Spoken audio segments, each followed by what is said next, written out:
পরের বক্তা সিপিআইএম এর পক্ষে পার্থপ্রতিম বিশ্বাস। সাধারণত ওই ভূতের রাজার কাছ থেকে যে বর চাইতে পারেন 3 বর, ওটা আরেকটু বলবো যে বিশেষত শাসন ক্ষমতায় যারা থাকেন তাদের এই প্রাপ্তি সম্ভাবনা অনেক বেশি থাকে। একটা হচ্ছে যা চাই বুথে করতে পারি, সেকেন্ড হচ্ছে যা চাই লিস্টে তুলতে পারি, এবং আরেকটা হচ্ছে যা চাই ফলে লিখতে পারি। কারণ আমি বলছি যে ভোট ঘোষণা থেকে ভোট ফল আমাদের ফল প্রকাশ পর্যন্ত যে পদ্ধতিতে আমাদের দেশে কিংবা আমাদের রাজ্যে ভোট হয়েছে, ভোটের অভিজ্ঞতা আমাদের প্রত্যেক দিন তৈরি হয়েছে, তাতে ভোট সম্পর্কে, ভোটের স্বচ্ছতা সম্পর্কে একটা বড় প্রশ্ন এমনি উঠে গেছে। ফলে ভোটের ভবিষ্যৎ ভূতের ভবিষ্যতের মতো হবে কিনা এটা আমার বলার মতো জায়গায় আমি নেই, কিন্তু ভারতবর্ষে ভোট প্রক্রিয়া ক্রমশ জটিল হচ্ছে, এবং এমন একটা দেশে আমরা বাস করছি এখানে ভোট কিন্তু বাধ্যতামূলক নয়। আপনারা জানবেন পৃথিবীর এরকম 22-23টা দেশ আছে যেখানে ভোট বাধ্যতামূলক।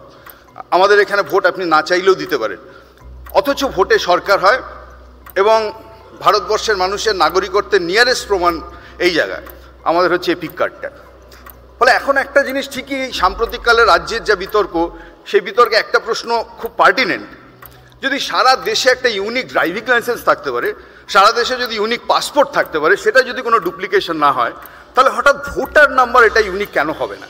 ফলে এখানে কেন পাঞ্জাবের সাথে পশ্চিমবঙ্গ বা হরিয়ানার সাথে মহারাষ্ট্র মিলে যাবে?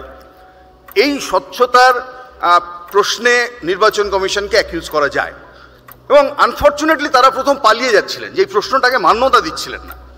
পরে তারা এখন মান্যতা দিয়েছেন, এখন এই ভুল কি করে সংশোধন করবেন তারা, সেটার উপর আমাদের প্রত্যেকের নজর থাকবে। কিন্তু আবারও বলছি যে নির্বাচন কমিশনের মতো একটা বডি, সেটা যদি স্বাধীন স্বতন্ত্র না হয়, তাহলে কি কেন্দ্র কি রাজ্য যেখানে নির্বাচন হোক না কেন, সেখানে নির্বাচন প্রহসনে পরিণত হওয়ার একটা বড় সম্ভাবনা থাকে।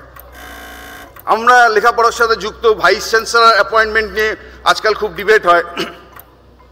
নতুন আইন যা কেন্দ্রের আসছে তাতে আবার ভিসি অ্যাপয়েন্টমেন্ট হতে গেলে ভিসি যিনি হবেন তিনি শিক্ষাবিদ না হলেও চলবে, তিনি আইএএস, আইপিএস, ব্যবসায়ী, শিল্পপতি সব হতে পারে।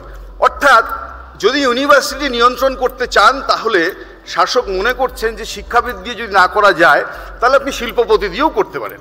ফলে একইভাবে আপনি ভোট নিয়ন্ত্রণের প্রশ্নে যদি ভাবেন, তাহলে সেক্ষেত্রেও যাকে চাইবেন যেমন চাইবেন। এখন কেন্দ্রে 2:1 হয়েছে। আমাদের রাজ্যে যারা নির্বাচন কমিশনার ছিলেন দেখবেন সুশান্ত রঞ্জন উপাধ্যায়, রাজীব সিনহা, এসব নাম।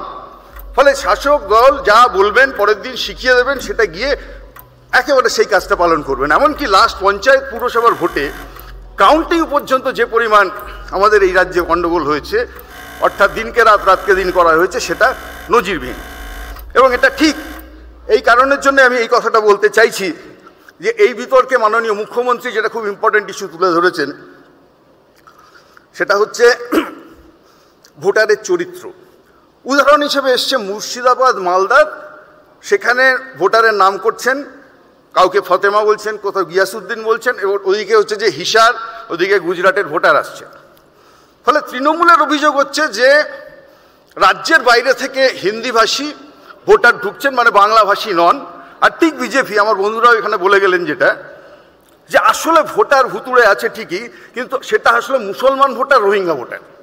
তাহলে ভোটার লিস্টেরও হচ্ছে একটা মেরুকরণ হচ্ছে কোথাও, এবং সম্ভবত এটা তারা চাইছেন যে মূল ইস্যু থেকে সরে গিয়ে ভোটার লিস্টে হচ্ছে মেরুকরণের জায়গা অবধি পৌঁছে যেতে। ফলে আমি শুধু এই কথা বলেই শেষ করব যে ভোট বিতর্ক আজকের আমাদের যিনি মুখ্যমন্ত্রী মাননীয়, তিনি যখন সাংসদ ছিলেন শুরু করেছিলেন, যে বলেছিলেন যে এই রাজ্যে প্রচুর ভুয়ো ভোট বামফ্রন্টের আমলে ছিল বলে কাগজ ছুঁড়ে মেরেছিলেন। কিন্তু আমি আপনাকে এটুকু বলবো, সেই কাগজ ছোড়ার পর কালের নিয়মে বামফ্রন্ট গেছে, তৃণমূল এসছে, কিন্তু সেই ভূত তাড়ানোর ওঝা এই রাজ্যে তৃণমূল বের করতে পারেনি।